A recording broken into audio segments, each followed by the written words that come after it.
ഇനി ഒരു പുലയൻ ഹിന്ദുമതം വിട്ട് ക്രൈസ്തവനായാലും അയാളുടെ പുലയത്വം തുടരില്ലേ? ഓക്കെ, ഒരു പുലയൻ ഹിന്ദുമതം വിട്ട് ക്രൈസ്തവനായാലും, അതിൽ ആദ്യത്തെ വരി ഞാൻ എടുക്കുക ആ ക്വസ്റ്റ്യന്റെ. ഹിന്ദുമതം വിട്ട് ക്രൈസ്തവനായാൽ എന്ന് പറഞ്ഞ ഹിന്ദുമതം വിട്ടു ക്രൈസ്തവനായി, ക്രിസ്തു മതത്തിലേക്ക് മാറി എന്നല്ലേ അല്ലേ? അപ്പം പുലയനുള്ളത് ഹിന്ദുമതത്തിലല്ലേ?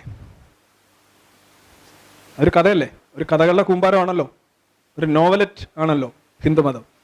അപ്പൊ അതിൽ നിന്ന് നിങ്ങൾ ക്രൈസ്തവനായി കഴിഞ്ഞാൽ നിങ്ങളുടെ പുലയത്വം വിട്ടു പോകുന്നില്ല. അതിന്റെ അർത്ഥം നിങ്ങൾക്ക് മതം മാറാൻ പറ്റുന്നില്ല എന്നല്ലേ എൻ്റെ അർത്ഥം? ഒരു സിമ്പിൾ ലോജിക്ക് ഞാൻ ചോദിക്കുകയാണ്. എന്തായാലും പുലയനെയും കുറവനെയും ഇതിനൊക്കെ സൃഷ്ടിക്കുന്ന മതം ഹിന്ദുമതം തന്നെയാണല്ലോ. അതിനകത്ത് നിങ്ങൾ മാറി എന്നാ പറയുന്നത്. നിങ്ങൾ പിന്നെ പറയുന്നത് മാറിയില്ലെന്നാ പറയുന്നത്. അപ്പൊ മതം മാറാൻ പോലും പറ്റുന്നില്ല എന്നല്ലേ നിങ്ങൾ പറയുന്നത്? അപ്പൊ നിങ്ങൾ മതം മാറാം പക്ഷെ ജാതി മാറാൻ പറ്റില്ല എന്ന് പറയുന്നതിന് എന്താ അർത്ഥം? ഇതൊക്കെ വാക്കുകൾ വെച്ചുള്ള കളികളാണ്. നിങ്ങൾ മാറിയെന്നുണ്ടെങ്കിൽ ഓഫ് കോഴ്സ് നിങ്ങൾ ക്രൈസ്തവനായിട്ടുണ്ടെങ്കിൽ പിന്നെ നിങ്ങൾ ഇത് പറയരുത്. ഇപ്പൊ പലരും ഈ ക്രൈസ്തവ പുലയ എന്ന് പറഞ്ഞു കഴിഞ്ഞാൽ, ക്രിസ്ത്യൻ പുലയ എന്ന് പറഞ്ഞാൽ OX ആണ്. ഹിന്ദു പുലയ എന്ന് പറയുന്നത് പട്ടികജാതിയാണ്. പട്ടികജാതിക്ക് 16%, 8 സീറ്റ്, 16% സംവരണമുണ്ട്. സംവരണത്തിന് 16%.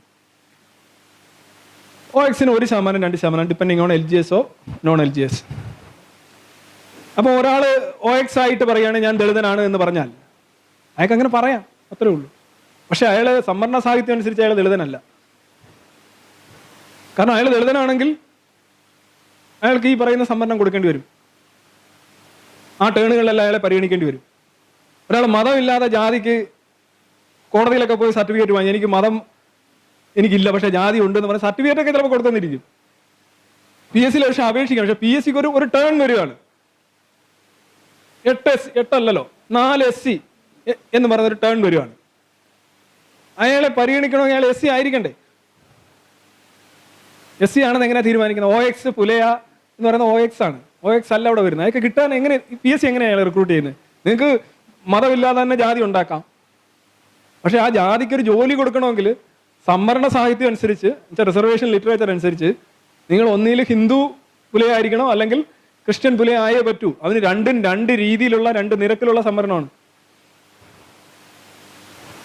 അതായത് സിമ്പിൾ ആസ് സംവരണം അനുസരിച്ച് OX എന്ന് പറയുന്നത് ക്രിസ്ത്യൻ പുലയ എന്ന് പറയുന്നത് പുലയ അല്ല, ക്രിസ്ത്യാനി പുലയാണ്. ക്രിസ്ത്യാനി പുലയാന്ന് നിങ്ങൾക്ക് പറയാൻ ഒരു പക്ഷേ OX ആണ്.